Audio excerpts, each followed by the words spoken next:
আচ্ছা আমরা একটু কথা না বলি। বিসমিল্লাহির রহমানির রহিম।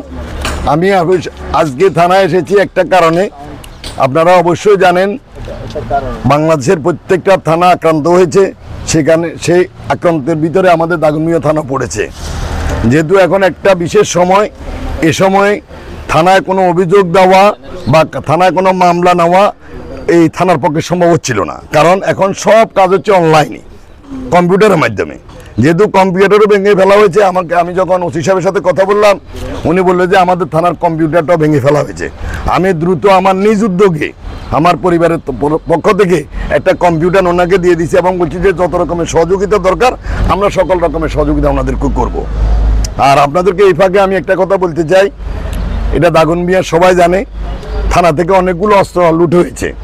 আমরা ইতিমধ্যে বিভিন্ন লোকের সহযোগিতায় আমরা 2টা অস্ত্র এবং কিছু গোলা বারুদ এখানে উদ্ধার করা হয়েছে।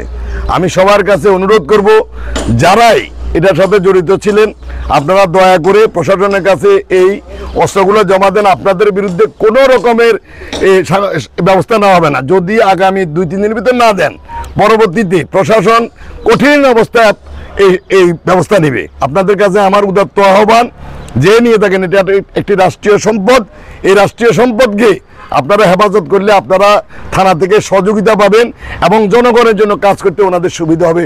সবার প্রতি উদাত্ত আহ্বান রইল। আসসালামু আলাইকুম।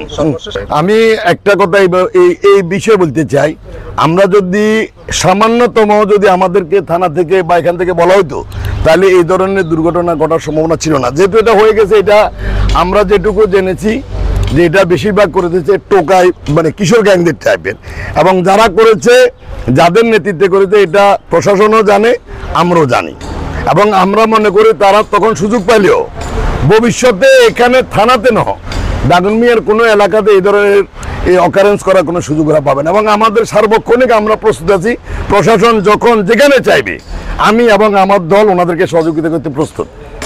ঠিক আছে।